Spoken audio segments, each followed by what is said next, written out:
안녕하십니까. 지난해 4월경에 제가 여러분들께 미국의 정치 제도와 대통령들이라는 제목으로 강의를 한 바가 있습니다. 그때도 이제 코로나19가 시작되어 가지고 대면으로 강의를 할 수가 없어서 온라인으로 여러분들에게 강의를 한 기억이 나는데 1년이 거의 지나간 지금에까지도 코로나19가 종식이 되지 않아서 다시금 온라인으로 강의를 하게 되었습니다. 지난해 12월에 미국에서는 제46대 대통령 선거가 치러졌습니다. 많은 우여곡절 끝에 민주당의 조 바이든 후보가 당선이 되었습니다. 그런데 중요한 것은, 특히 우리들의 관심을 끌었던 것은 대통령을 뽑는 유권자들의 투표가 종료되었음에도 불구하고 그 후 상당 기간 대통령 당선자가 확정되지도 못한 채 공화당의 트럼프 후보 측의 연이은 소송과 각지에서 일어난 폭력 사태 등으로 혼란이 지속되었다는 사실입니다. 이는 투표가 종료됨과 동시에 중앙선거관리위원회에서 투표 결과를 발표하고 당선자의 대리인을 불러서 당선증을 교부함으로써 모든 선거 절차가 종료되는 우리나라를 비롯한 대부분의 국가들과는 달리 미국의 대통령 선거 절차가 매우 복잡한 데에서 비롯된 현상입니다.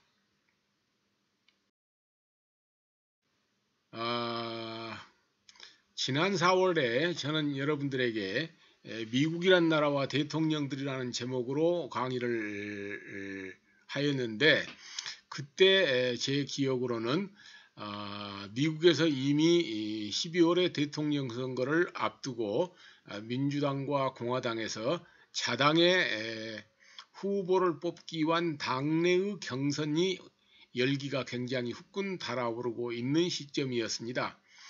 동시에 또 코로나19가 우한에서 발발해 가지고 한국에 그냥 밀어 닥쳐 가지고 우리들이 전전긍긍하고 있을 때였는데, 그때 마침 제 강의의 주제가 미국의 정치 제도와 차기 대통령들로 이렇게 정해져서 강의를 했던 기억이 납니다.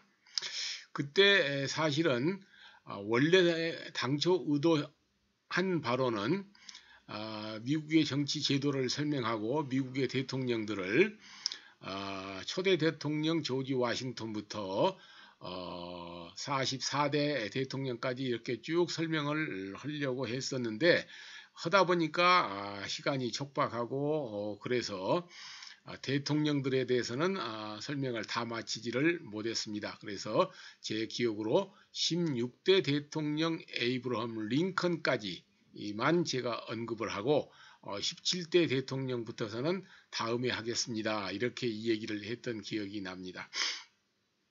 따라서 그때 강의를 이어가려면은 오늘은 제 17대 앤드류 잭슨에서부터 지난번 선거에서 낙선해 가지고 물러난 제45대 도널드 트럼프까지를 강의를 해야 되는데, 지난 선거 과정을 보면서 미국의 대통령 선거가 왜 이렇게 복잡한가 하고 많은 사람들이 저에게 질문을 했던 기억이 많습니다.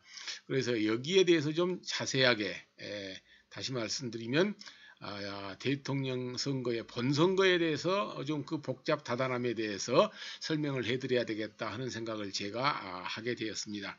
강의의 분량으로 봐서 아무래도 여기까지만 해도 1시간 정도 걸릴 것 아마 같습니다.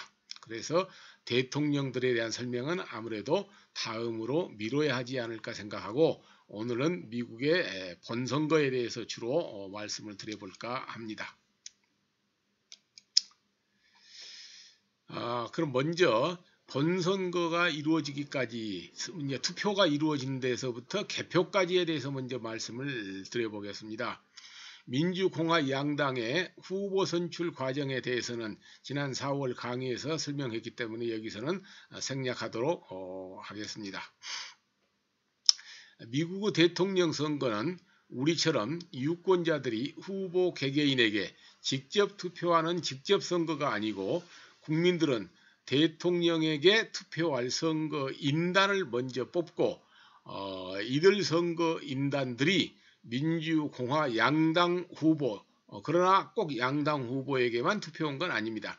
만약 본선거에 입후보한 후보자가 제3당의 후보자가 있거나 또 무소속의 후보자가 있는 경우에는 이들도 포함하여 투표를 합니다. 실제 그런 경우가 미국 선거에서 여러 번 있었습니다. 따라서 이런 후보들 가운데 한 명에게 투표해서 이 가운데 과반수 이상 득표자가 대통령에 당선되는 간접선거 방식을 채택하고 있습니다. 그래서 다시 말씀드리면 요약해서 말씀드리면 국민들은 선거인단을 뽑고 선거인단이 대통령을 뽑는 이런 두 번의 과정을 거치게 되는 것입니다. 왜 이런 복잡한 절차를 미국이 갖게 되었느냐? 이는 미국이 거대한 영토를 지닌 연방국가라고 하는 특성과 초기에서부터 실시되었던 선거 방식을 그 역사적 전통을 그대로 유지하려고 하는 미국 사람들의 태도에서 비롯된 소산물입니다.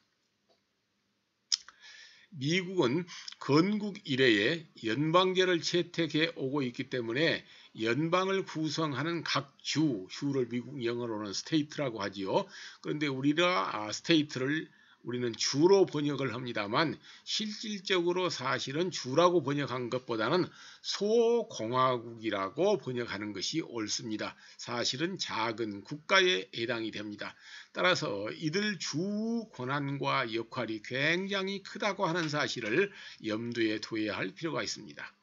따라서 대통령 선거 인단을 뽑는 과정에서도 각 주별 선거 인단 숫자만 연방 헌법 규정에 따라서 확정되어 있을 뿐 이들을 어떻게 뽑는가 하는 것은 각 주 권한에 속합니다. 이것이 매우 중요한 사실입니다.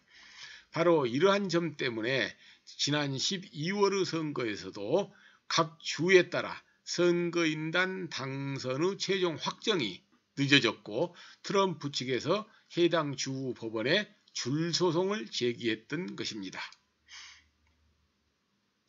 선거 인단의 숫자는 연방 헌법 규정에 따라서 상원의원 100명과 하원의원 435명을 합친 숫자에다가 워싱턴 DC에 배정된 3명을 합한 총 538명입니다.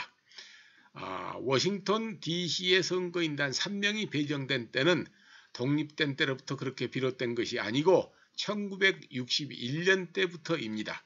그래서 따라서 1960년까지만 하더라도 워싱턴 DC에는 선거인단 3명이 배정되지 않았던 것입니다. 따라서 연방 대통령에 당선되기 위해서는 538명의 2분의 1, 즉 269명에다가 과반수니까 1명을 더 더해야 되거든요. 그래서 270명이 됩니다. 그래서 후보자 중에 누구라도 270명을 확보한 후보가 미국의 대통령이 되는 것입니다.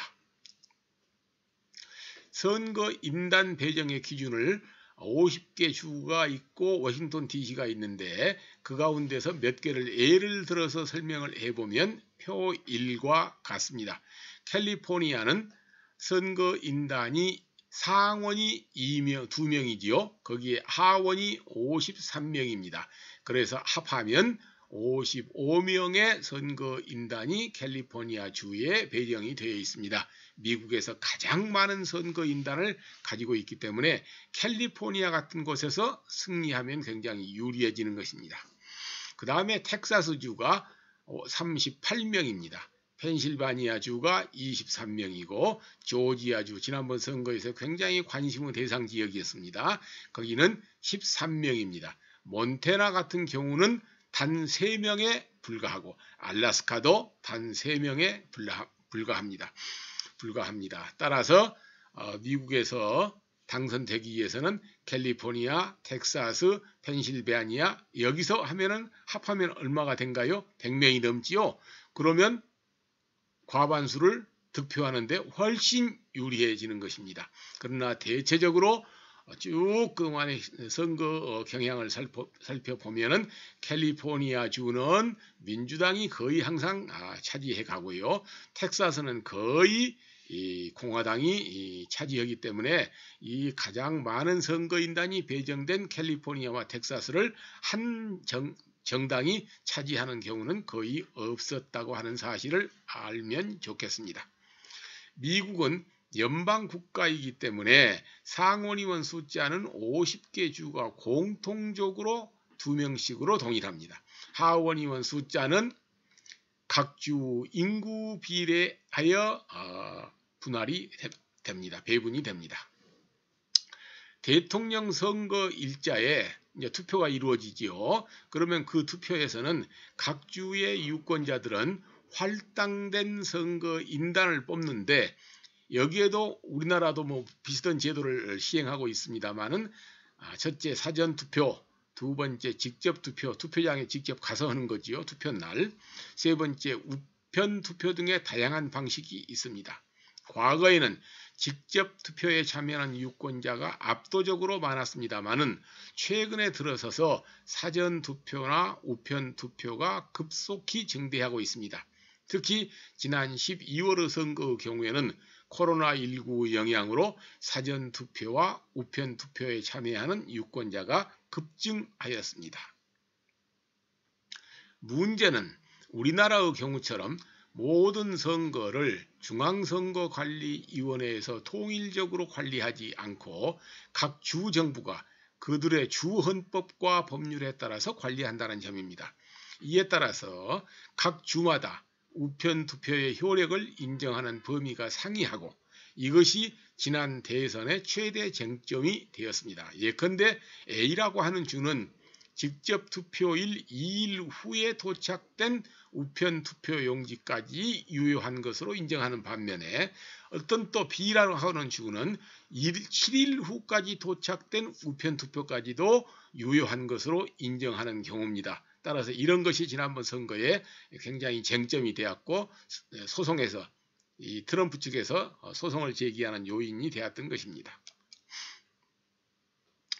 투표 및 개표가 진행 또는 완료되거나 그 이후에 각 주의 선거와 관련된 모든 업무는 주정부에서 그리고 모든 소송은 각 주 법원에서 진행되고 이에 불복이 있을 때에만 연방 항소법원을 거쳐서 연방 대법원이 심리한 과정을 거칩니다.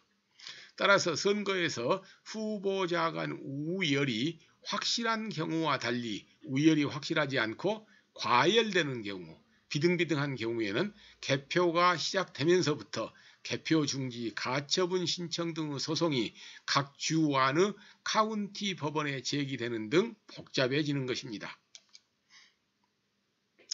미국 대통령 선거가 간접선거 방식이고 각 주 유권자 숫자와 선거인단의 숫자가 정확히 일치하지 않는 성격 때문에 유권자 득표에서는 승리하고서도 선거인단 득표에서 뒤져서 대통령이 되지 못하는 경우가 있었습니다.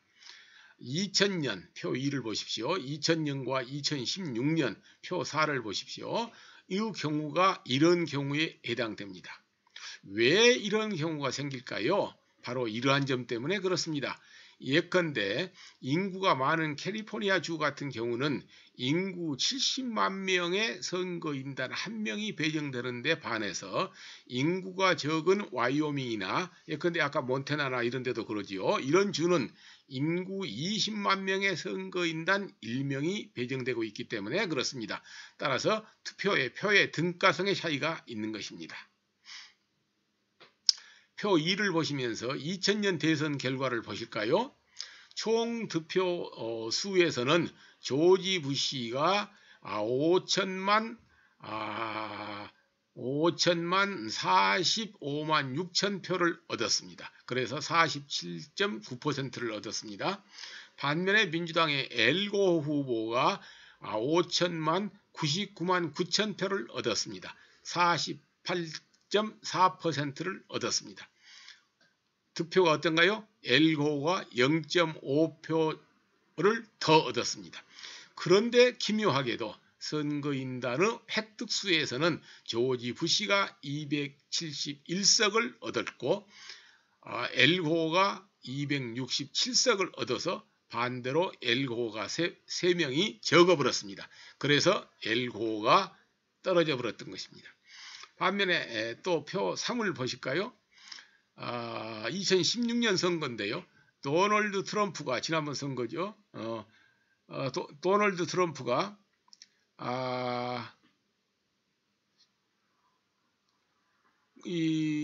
6,297만여 표를 얻었습니다. 그래가지고 46.1%를 얻었고, 그때 전 대통령 영부인을 지냈던 힐러리 클린턴 후보가 6,584만여 표를 얻어서 48.2%를 얻었습니다.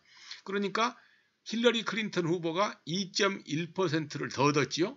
그런데 선거인단 획득수에서는 도널드 트럼프가 304명을 얻었고 힐러리 클린턴이 227명을 얻어서 무려 표 차이는, 선거인단에 있어서 표 차이는 77명 차이로 힐러리 클린턴이 패배했습니다. 왜 이러한 결과를 가져왔을까요? 바로 아까 표의 등가성이 다룬 데에서 비롯된 현상이라고 설명할 수 있는 것입니다. 그런가 하면 선거 결과가 뒤집혀지지는 않았지만 총 득표수와 선거인단 획득수가 매우 일치하지 않는 경우도 종종 있는데 2012년 대선과 지난번 2020년 작년 대선이 이 경우에 해당이 됩니다. 먼저 2012년 선거 결과를 한번 보실까요? 그때는 오바마와 롬니라고 하는 두 후보가 겨루었는데요. 총 득표수에서는 오바마가 5,851만여 표를 얻어서 50%를 득표했습니다. 반면에 공화당의 롬니 후보는 5,633만여 표를 얻어서 48표를 득표했습니다. 그러니까 총 득표수에서는 불과 2% 차이밖에 나지 않았습니다. 그런데 선거인단 획득수에서는 오바마는 303표를 얻었고 롬니는 206표를 얻어서 무려 97명의 선거인단 차이가 났던 것입니다. 바로 이렇게 누가 큰 주에서 얼마나 승리하느냐가 이렇게 표차로 크게 연결이 되는 것입니다. 이번 선거 결과도 비슷하다고 말씀드릴 수 있습니다. 바이든은 8,100만여 표를 얻었고요. 트럼프는 7,400만여 표를 얻었습니다.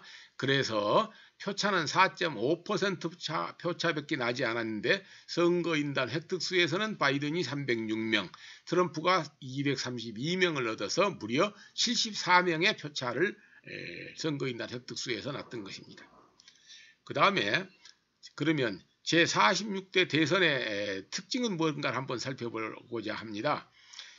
제46대 대선의 특징은 민주공화 양당 후보 간의 선거전이 역대 어떤 선거보다도 혼탁 과열되었고 그 결과 마지막까지도 선거 결과를 예측할 수 없는 접전 지역이 많았으며 이 때문에 많은 지역이 재검표와 선거 소송으로 이어졌다는 점을 말씀드릴 수 있겠습니다. 표 6을 보시면서 이걸 함께 검토해 보았으면 좋겠습니다. 아주 초접전 지역입니다. 가장 초접전 지역은 조지아주였습니다. 마지막까지도 선거 방송에 우리가 눈을 떼지 못하고 지켜봤던 주가 조지아주였습니다. 선거인단 숫자는 16명이 배정된 지역이었는데요. 승자 득표율이, 그러니까 바이든이 49.51%, 패자였던 트럼프가 49.25%, 불과 0.26% 차이였습니다. 그 다음에 애리조나, 여기도 마지막까지 우리가 관심을 끌었지요. 선거인단은 11명이 배정된 주인데 바이든이 49.39%, 트럼프가 49.08%로 불과 0.31%밖에 차이가 나지 않았습니다. 따라서 이런 주들은요, 바로 재검표 신청을 하고 또 재검표 신청에 따라서 재검표를 하고 대개 미국의 주들은요. 대개 0.5% 이내로 차이가 나는 경우는 거의 재검표를 하게 돼 있습니다. 따라서 이런 지역은 또 다 선거가 끝나고 나서 또 전부 재검표를 하고요.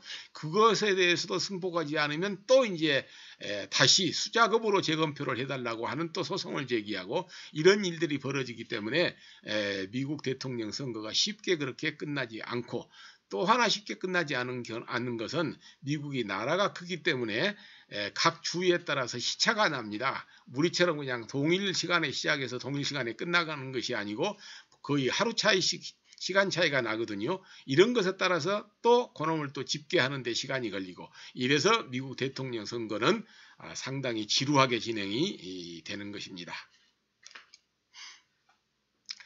미국에서는 각 주마다 다르지만 조금 전에 말씀드렸습니다만 대체적으로 후보자 간 득표차가 0.5% 미만인 경우에는 자동적으로 재검표를 하는 경우가 많습니다. 이 점을 꼭 기억해 두셨으면 좋겠습니다. 그 다음에 개표가 종료된 이후 당선자 확정까지에 대해서 좀 말씀을 드려보겠습니다. 우리나라의 경우에 개표가 종료되면은 중앙선거관리위원회가 전체 회의를 개최하여서 이 선거 결과를 의결하고 당선자에게 당선증을 교부함으로써 모든 선거 과정이 종료가 됩니다. 그러나 미국의 경우 선거 업무 자체가 기본적으로 주정부 소관이기 때문에 각 카운티에서 이루어진 개표 결과는 주정부 선거관리부서 예컨대 내무부가 주로 여기에 해당이 됩니다.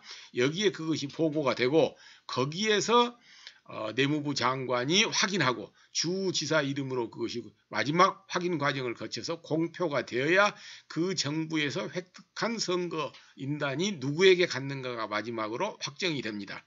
따라서 그 주 정부를 어느 당이 지배하고 있느냐에 따라서 이 과정도 또 영향을 받을 수밖에 없는 것입니다. 이번 제46대 대선에서 마지막까지 조지아주 확인 공표가 지연된 바 있는데 이는 조지아주 정부를 공화당이 장악하고 있었기 때문에 공화당이 장악하고 있는 주정부가 이러한 과정을 빨리 진행시키지 아니하고 며칠 지연시켰기 때문에 조지아주 정부의 확정이 마지막까지 늦어졌던 것을 우리가 지켜볼 수 있었습니다. 만약 이러한 정상적 절차에 의한 각 주에서의 선거인단 선거가 이루어지지 못한 경우에는 어떻게 하는가 이러는 경우가 또 실제 역사상 있었습니다. 그러는 경우에는 연방선거법 제3장에 의해서 각 주의회가 선택한 방법에 의하여 선거인단이 선거되도록 규정되어 있습니다. 그러면 각 주가 선거 방법을 이제 선택을 하는데 여러 가지 방법이 있을 수 있지 않겠습니까? 예컨대 이제 주의회에서 선거를 하는 것입니다. 이 경우가 대부분 주에 많습니다. 그래서 유권자의 투표에 의해서 선거인단을 확정하지 못하는 경우에는 각 주의회 의원들이 모여서 후보들 가운데서 선거를 해가지고 선거인단 수를 자기 주에 배정된 선거인단 수를 확정하는데 이렇게 되면 어떻게 될까요? 결과가 당연히 그 주를 어느 당에서 장악하고 있는가 그 주의 의원들을 예컨대 민주당에서 장악하고 있는 캘리포니아 주 같으면은 당연히 민주당 후보에게 투표를 할 것이고 공화당이 압도적으로 다수를 차지하고 있는 텍사스 주 같은 경우에서 그런 양상이 빚어진다면 당연히 텍사스 주 후보가 선거인단 모두를 가져갈 수 있겠죠. 이런 현상이 빚어진다 하는 것입니다. 각 주 선거인단 선거와 관련하여 대부분의 주에서는 특정 정당의 선거인단 후보들이 한 표라도 더 얻는 경우에 배정된 선거인단 모두를 가져가는 이른바 승자 독식, 영어로는 위너 테이크 올이라고 합니다만 이런 방식을 채택하고 있습니다. 그러나 모든 50개 주가 다 그런 것 아닙니다. 다만 여기서 2개 주가 예외입니다. 메인주와 네브라스카 주는 여기에 예외인데 그래서 혼합선거 방식을 채택하고 있는데요. 메인주는 4명이고 네브라스카 주는 5명입니다. 그러면 이 두 주는 어떻게 선거인단을 결정하는가? 이 두는요. 상원 목신 2명은 한 표라도 더 많은 유권자 득표를 차지한 정당의 후보자에게 2명이 다 갑니다. 그런데 메인주는 상원은 똑같이 2명이지요. 네브라스카 메인주는 상원은 의원은 다 똑같고요. 하원 의원 몫이 메인주는 2명이고 네브라스카주는 3명이거든요. 그러니까 이제 상원 의원 몫인 2명은 똑같은 방식으로 하고 승자 독식 방식으로 가고 하원 몫인 2명과 3명은요. 각 선거구에서 승리한 정당이 후보자가 그 선거구의 몫을 가져갑니다. 그런데 메인주에는 하원이 2명이기 때문에 선거구가 2명입니다. 그래서 그 뒤에서 한 주 선거구에서라도 한 명이라도 더 많이 득표를 하면 가져가고 또 다른 또 한 선거구에서는 민주당이 승리해버리면 민주당이 가져가고 다른 또 한 선거구에서는 공화당이 승리하면 공화당이 가져가고 네브라스카 주에서는요. 예컨대 민주당이 두 선거구에서 승리를 해요. 그러면 2명은 민주당이 가져가고 공화당이 한 선거구에서 승리를 해요. 그러면 한 명 몫은 공화당이 가져가고 이렇게 한다는 것입니다. 이렇게 각 주에 따라서 선거 방식이 다 다릅니다. 이것이 미국의 선거 절차를 우리가 쉽게 이해하기 어려운 까닭이기도 합니다. 각 주에서 개표 결과를 공포하여 11월 말부터 12월 초까지 선거인단이 확정이 되면 이들 선거인단들은 12월 14일 지난 선거 경우에 그렇습니다. 이것도 선거법에는 달리 규정되어 있습니다. 지난 선거에만 그랬다는 것입니다. 12월 14일 날 각 주도 그러니까 그 주 수도입니다. 예컨대 전라남도 같으면 우리나라 전라남도 같으면 도우 수도가 어딘가요? 목포지요. 목포에서 모인다 그 말입니다. 주도에서 형식적이기는 하지만은 선거인단들이 모여서 예컨대 캘리포니아주 같으면 55명이 모여서 투표를 합니다. 그러나 그것은 형식적인 것입니다. 그 55명이 마음대로 나는 공화당 후보에게 찍겠어, 나는 민주당 후보에게 찍겠어 이렇게 되는 것은 아닙니다. 이미 선서를 하고 갔기 때문에 그 사람들은 55명이 전원이 민주당에게 찍는 것입니다. 투표를 진행해 가지고 이 결과를 연방 상원 의장에게 보고하게 되어 있습니다. 그러면 상원에서는 다음해 1월 6일 지난 선거 경우에 그랬습니다. 1월 6일 이 결과를 상하원 합동회의에서 공표합니다. 그럼으로써 공식적으로 최종 당선자가 미국에서 확정되게 됩니다. 지난번에 미국 민주주의의 최대 위기라고 불리운 트럼프 지지자들의 의사당 난입 폭동 사건이 있었는데 그때가 언제 있었습니까? 1월 6일 날 있었지요. 그것이 바로 상하원 의원들이 모여서 최종 후보자를 확정하는 이날 그 확정을 하지 못하게 하기 위하여 트럼프 지지자들이 의사당에 몰려가서 폭동 난동을 부렸던 것입니다. 보통 미국 대통령 선거에서는 개표가 거의 종료되는 시점에서 주요 언론들이 특히 지금 같으면 이제 CNN하고 뉴욕 타임스, 워싱턴 포스트 뭐 이런 방송들입니다만은 신문 방송들이죠. 이런 언론들이 선거 결과를 예측을 해가지고 발표를 합니다. 우리나라도 이렇게 다 방송들이 그렇게 하지 않아요? 거기에서 패배가 확실시된 후보자가 패배를 인정하고 당선이 확실시된 후보에게 축하의 전화를 거는 것으로 유정의 미를 거두게 되는 것이 미국 정치의 전통입니다. 그러나 선거가 초접전 양상을 보입니다. 예컨대 그냥 0.몇 % 차이로 아직 그냥 누구도 승리가 확실하지 않고 이런 양상을 보여요. 그렇게 되면은 과열 혼탁해지겠지요. 그러면 개표가 종료되어도 양측 모두에게서 패배 선언이 나오지 않습니다. 이것이 바로 제43대 대선과 이번 제46대 대선이 바로 이러한 경우였습니다. 2000년 당시에 민주당의 엘고 후보는요. 총 득표수에서 조금 전에 말씀드렸습니다만은 5,099만 9천여 표를 얻었습니다. 그래서 득표율 48.4%를 얻어서 5,045만 6천여 표를 얻은 공화당의 부시 후보를 0.5% 차로 이겼습니다. 그런데 선거인단 획득에서 4명을 적게 얻었거든요. 그런데 공교롭게도 특히 이 부시 후보의 동생이 이제 이름이 잽 부시라고 합니다만 이 후보가 주지사로 있는 플로리다주에서 그거는 굉장히 큰 주입니다. 선거인단 수가 25명이나 배정된 주니까요.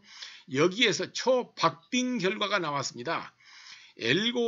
그래가지고 엘고 측에서 재검표 공방을 벌이면서 패배를 인정하지 않고 소송전에 돌입했던 것입니다. 그래서 부시가 당선자로 확정되는데 무려 35일이라는 기간이 소요된 바가 있습니다.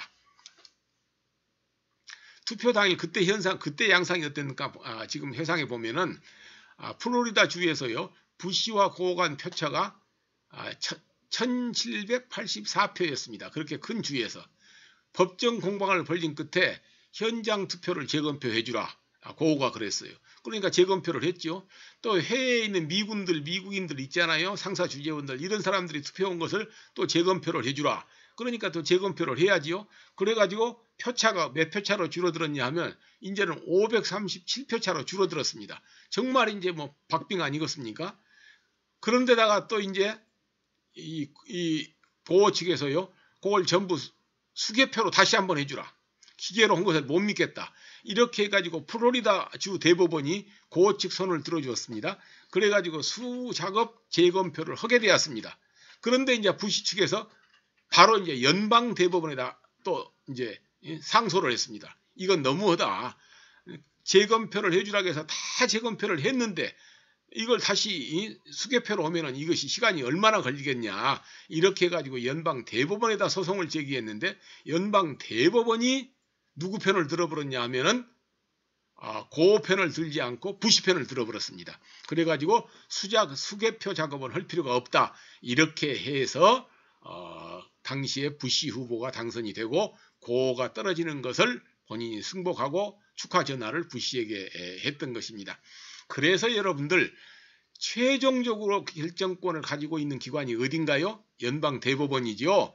그래서 이번에 낙선에서 물러난 트럼프가 선거 직전에 대법관 후보 한 명을 그렇게 무리를 하면서까지도 자기 편 사람으로 임명하려고 무리수를 두었던 것입니다. 마지막에 연방 대법원이 결정권을 가지고 있기 때문에 그리하였던 것입니다. 다음으로는 당선자 확정 후에 대통령 취임까지는 어떤 과정을 거친가를 좀 살펴보도록 하겠습니다. 미국에서는 11월 초의 대선에서 과반 득표자가 나오면 대통령직 인수법에 따라서 GSA, General Service Administration, 그러니까 우리말로 하면은 총무청 정도라고 번역이 되는 기관입니다. 여기에서 해당 후보자를 당선자로 공표하고 대통령직 인수작업을 행정재정적으로 지원을 합니다. 예컨대 대통령 인수위원회를 꾸리려면 돈이 필요하지 않겠습니까? 대통령 인수위원회를 또 이렇게 운영을 하려면 국가 유선 통신망이 필요하지 않겠습니까? 이런 것들을 전부 GSA에서 지원하게 되어 있습니다. 그런데 지난번 이번 선거의 경우에 트럼프에 의해서 GSA 청장이 임명이 됐지 않겠어요? 이 사람이 바이든 대통령 당선자 공표를 거부한 것입니다. 아직 선거가 다 끝나지 않았다. 소송이 진행 중이지 않냐. 또 여기저기에서 지금 그 투표를 거부하는 폭동이 일어나고 있지 않냐. 이래가지고 공표를 거부하고 행재정적 지원을 하지 않아 버려요. 그러니까 바이든이 취임을 준비하는데 굉장히 애를 먹고 혼선이 초래된 바가 있는 것입니다. 이와 같은 트럼프 선거 결과 불복과 버티기로 대통령직 인수 작업에 많은 혼란이 있었지만은 오랜 민주주의 전통을 지니고 있는 미국은 정파를 떠나서 선거 결과에 승복해야 한다고 하는 여론이 확산되기 시작하였습니다. 미국은 여론이 굉장히 중요합니다. 이러한 여론의 확산은 공화당에게도 즉각 영향을 미치기 마련입니다. 이는 공화당 소속으로 다음 대통령 선거에 입후보할 생각을 갖고 있는 사람은 저 사람이 지난번 선거가 끝나고 나서 지나치게 트럼프에 기울어 가지고 미국 정치에 혼란을 가져왔어. 이런 이미지를 줘버리면 다음에 불리하거든요. 그래서 이런 유력 정치인들은 물론이고 또 다음에 2년이 있으면 또 중간 선거를 합니다. 상원 선거도 하고 하원 선거도 하거든요. 3분의 1씩이 뭐 이렇게 절반씩 바꾸니까 여기에 나가야 할 사람들은요 굉장히 다음 선거를 의식합니다. 이런 상하원 의원들에게 커다란 부담으로 작용되게 마련인 것입니다. 예컨대 4년간 트럼프에게 굉장히 충성한 부통령이 있었죠. 마이크 펜스. 이 사람 지금 다음에 대통령 선거에 나갈 생각이 있습니다. 그리고 레리 호건이라고 메릴랜드 주지사가 있습니다. 이 메릴랜드는 워싱턴에서 바로 승용차로 출퇴근이 가능한 가까운 주인데요. 또 이 레리 호건이라는 주지사는 우리나라와도 굉장히 밀접한 관련이 있습니다. 흔히 한국 사이라고 불리우는데요. 이 레리 호건의 부인이 우리 나주 사람입니다. 거기 가서 굉장히 참 그 유력 정치인으로 유망한 사람과 결혼을 해가지고 결국은 주지사 부인이 됐는데요. 우리는 주지사 부인이라고 하면은 우리나라 도지사 부인쯤 생각하는데 거기는 그렇지 않습니다. 조그마한 나라의 대통령 부인입니다. 그래서 주지사 부인도 영어로 퍼스트 레이디라고 부릅니다. 이 사람도 지금 다음 대통령 선거에 나갈 생각이 있습니다. 이런 사람들은 앞으로 경우에 해당이 되겠죠. 너무 유권자들에게 나쁜 이미지를 안 주니까요. 그 다음에 또 다음 중간 선거를 의식해야 할 사람들이 있습니다. 자기 정치 생명이 걸렸으니까 미국에서 상원 하원에서요 가장 권력 센 사람이 이 의장 빼놓고는요 원내 총무들입니다. 우리나라는 지금 원내 대표라 그러지 않아요? 영어로는 프로 리더 그러는데 미치 맥코넬이라고 하는 사람이 공화당 상원 원내대표가 있는데 아주 권력이 막대한 사람입니다. 이 사람 같은 경우가 트럼프에게 정식으로 반기를 들지는 않았지만은 트럼프가 옳지는 않다 이런 태도를 취했어요. 이렇게 여론이 서서히 이제 돌아가니까 결국은 트럼프도 더 이상 버티기를 이제 못하게 되지 않던가요? 그뿐만이 아닙니다. 행정부 내에서도 대통령이 너무하네. 이제 임기가 끝나고 선거도 끝났는데 이거 선거 결과를 뒤집는 것은 불가능해. 이렇게 보는 사람들이 있지 않겠습니까? 이성이 있는 사람들이. 이런 사람들이 장관직에서 스스로 사표를 내버립니다. 나는 그만하겠다. 이러면 어떻게 되겠어요? 대통령의 권위가 급격히 실추하고 하락하고 그러는 거 아니겠어요? 지난번에 많은 대통령 밑에 있던 장관들이 스스로 사임하는 것을 우리가 봤습니다. 그래서 트럼프 행정부가 급격히 무너지는 것을 우리가 지켜보았습니다. 마침내 1월 20일 의사당에서 주 방위군이 동원된 삼엄한 경비 속에서 펜스 부통령과 펜스는 이제 공식적으로 트럼프와 거리를 두더라고요. 민주공화 양당 의원들이 참석한 가운데 제46대 대통령 취임식이 거행되었습니다.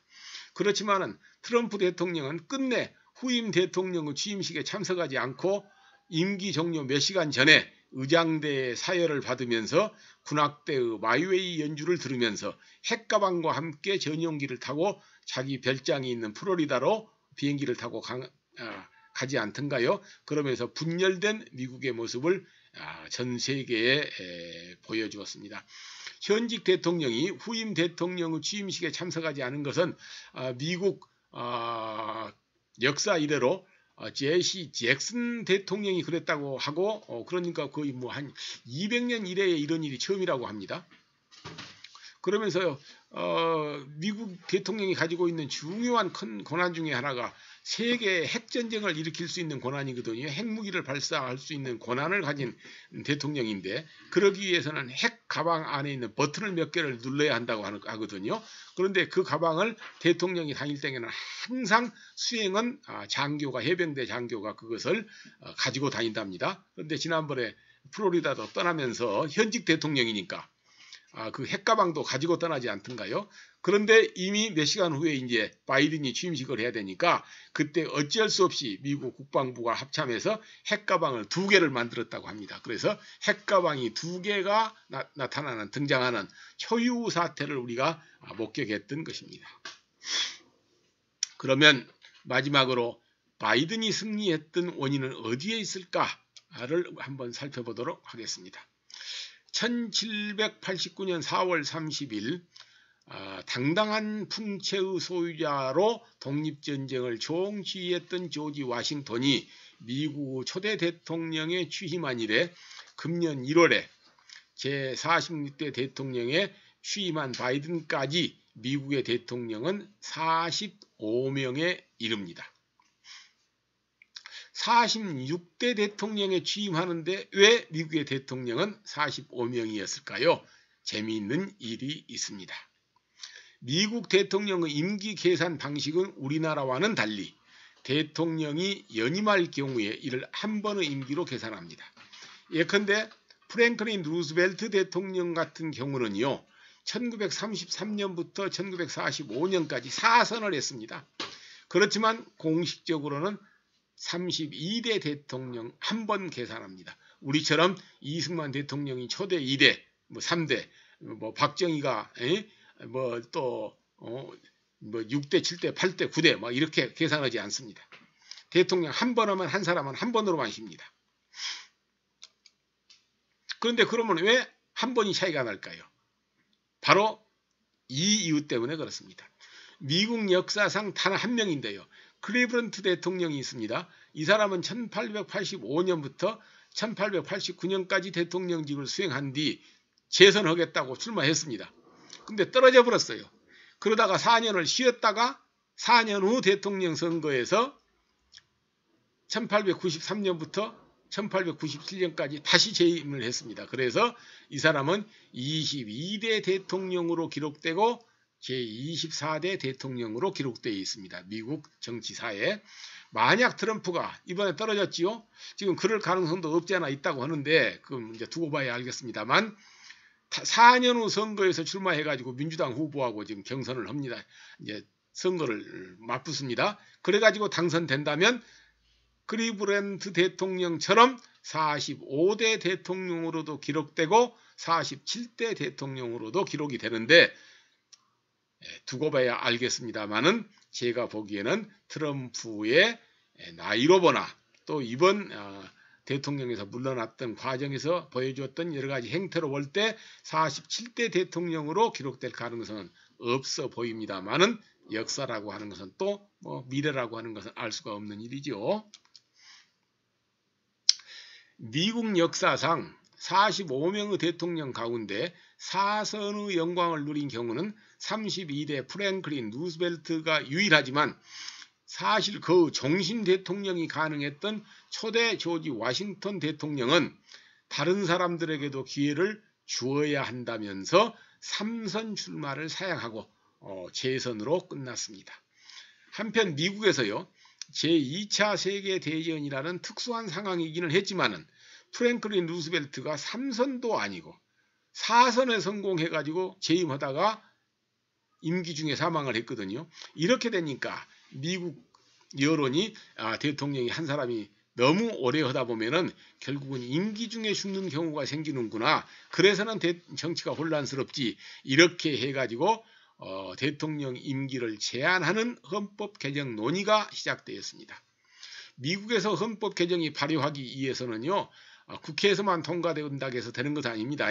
각 주가 이 헌법 개정에 동의를 해야 됩니다. 헌법 개정에 동의를 하기 위해서는 몇 개가 해야 돼요? 36개 주가 동의를 해야 합니다. 드디어 1951년에 2월에 미네소타 주가 그래 대통령 2번만 하도록 하자 하는 헌법 개정안에 미네소타 주가 동의를 했습니다. 그래가지고 이 이후로부터서는 그 어떤 대통령도 한 번만 더 하는 것으로, 그러니까 중임만 하는 것으로 허용이 되고 있습니다. 그렇다면 이처럼 대통령 임기가 중임으로 제한된 1951년 이후 재선에 실패하고 임기 4년 단임에 그친 대통령은 몇이나 될까요? 먼저 35대 존 F 케네디의 경우에는요, 재선에 실패한 것이 아니고 임기 중에 암살당했습니다. 어디서 암살당했습니까? 텍사스에서 달라스에서 암살당했죠. 그랬고 36대 린든 B 존슨은 아무리 봐도 그 케네디 대통령의 후임으로 대통령 1년을 했거든요. 그러고 나서 또 그 다음 선거에서 이제 당선이 됐으니까 전임 대통령을 이어서 한 것은 한 번으로 안 씌워주거든요. 그러니까 단임을 했습니다. 한 번 더 하기 위해서 나가보려고 마음은 먹었는데 아무리 봐도 선거에서 안 될 것 같거든요. 그러니까 나 그만 나가겠다 해가지고 재선에 나서지 않았습니다. 그러니까 선거에 나서서 떨어지지는 않았습니다. 린든 B. 존슨은. 따라서 선거에 나서가지고 출마해가지고 낙선해서 재선에 실패한 경우로는 38대 제럴드 포드가 있습니다.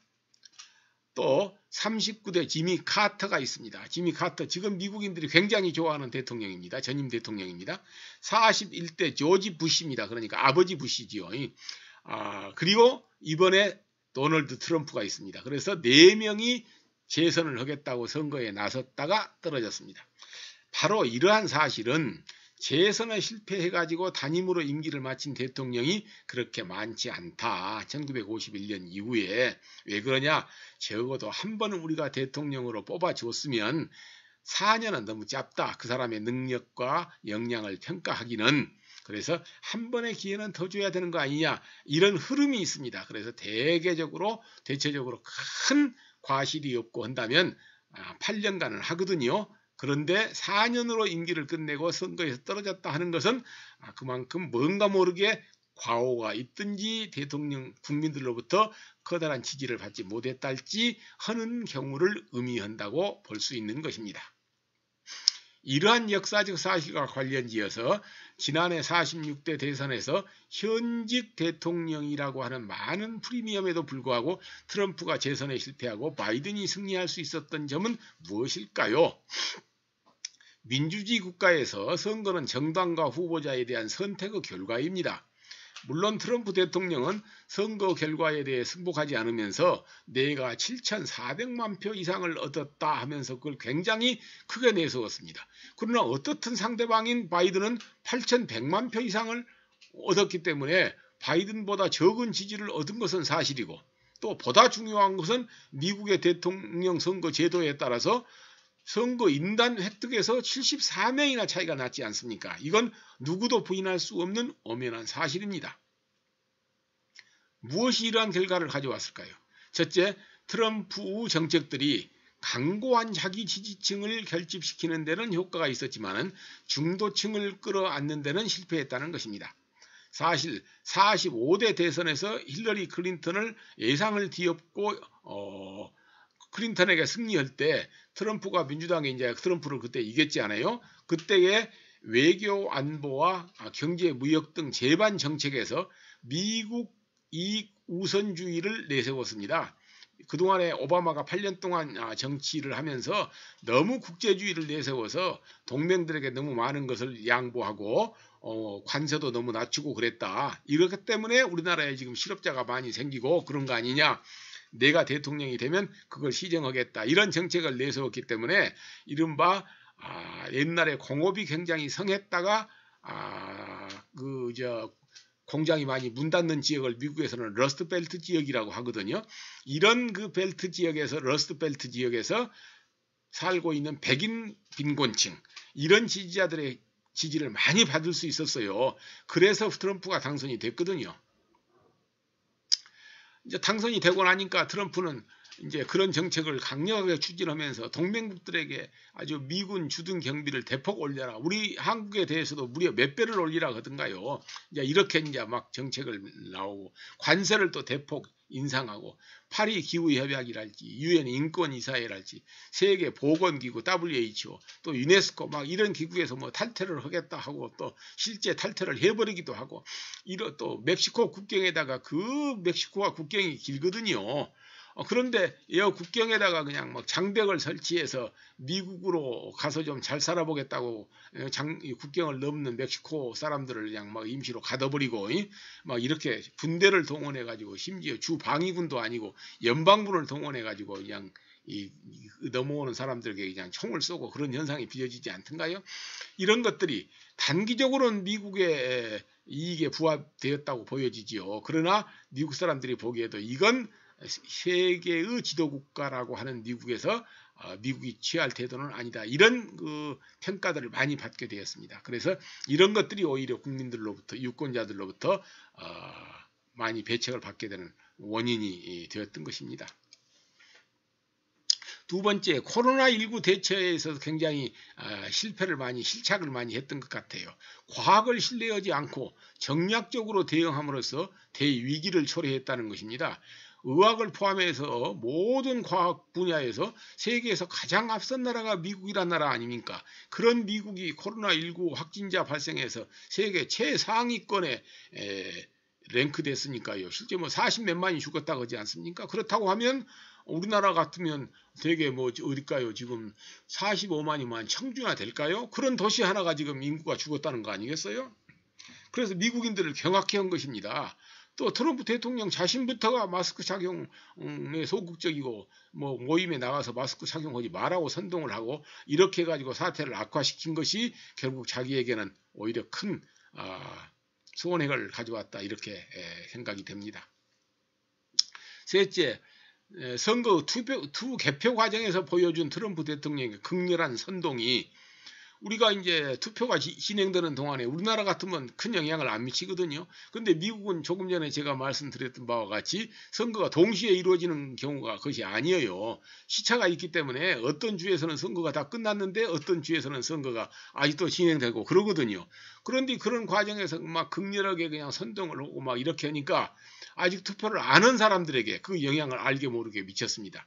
그것이 아주 그 초접전 양상을 보였던 지역들에게 그런 현상이 미쳤고요. 그래서 트럼프가 오히려 손해를 봤다 이런 평가들이 많습니다. 예컨대 조지아주와 애리조나주 경우에서 그런 그 영향을 많이 받았다고 분석들을 많이 하고 있습니다.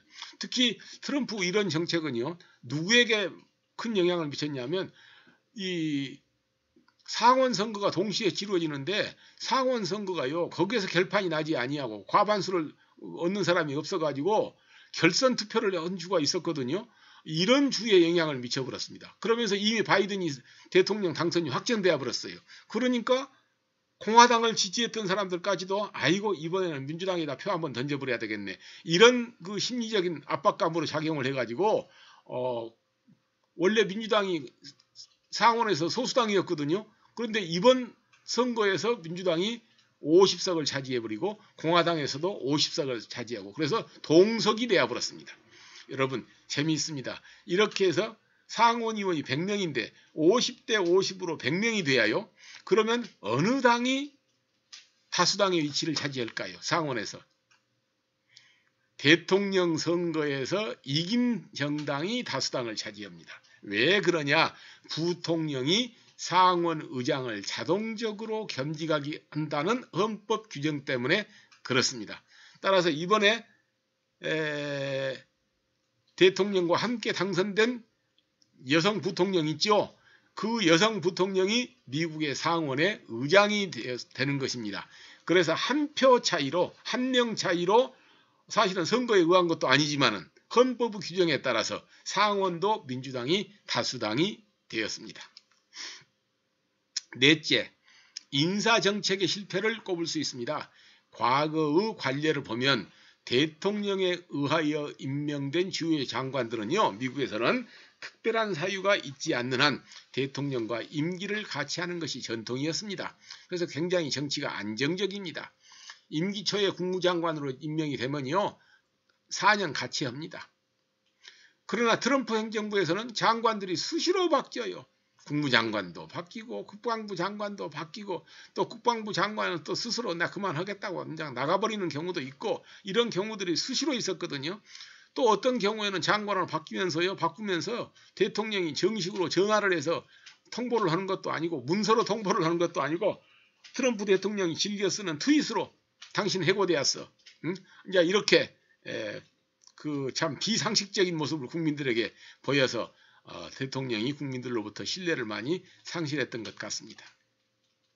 다섯째, 가장 근본적으로는요, 경제 상황이 기대만큼 좋아지지 않았습니다. 이것이 45대 선거에서 트럼프가 45대 선거에서는 트럼프가 승리한 요인이었는데 이번 46대 선거에서는 트럼프가 패배한 요인으로 지적될 수 있을 것 같습니다. 예컨대 제가 조금 전에 설명했습니다만 러스트벨트 지역에서 그 유권자들이 지난 45대 선거 때는 트럼프에게 압도적인 지지를 안겼거든요. 그런데 이번에 그 러스트벨트에서도 트럼프가 자기 표를 지키지 못했습니다. 또 심지어는 선벨트 지역이라고요. 선벨트는 여러분 뭘 의미하겠습니까? 기온이 따뜻한 지역입니다. 그래서 미국에서 남부 지역, 예컨대 뉴멕시코랄지 뭐 텍사스랄지 뭐 이런 주에 애리조나랄지 이런 주지 않겠어요? 이런 주가 농민들이 많아요. 농민들이 많은 주는 대개 공화당 우세 지역이거든요. 그런데 이번에 이 선벨트 지역에서도 공화당이 자기 표를 지키지 못했습니다. 그래서 트럼프 대통령이 역대 미국 정치 선거 사상 낙선한 대통령으로서 가장 많은 표를 얻고도 낙선한 대통령에게 기록을 세웠습니다. 7,400만 표 이상을 득표하고서도 대통령에 떨어져 버리는 이런 현상을 보여주었다.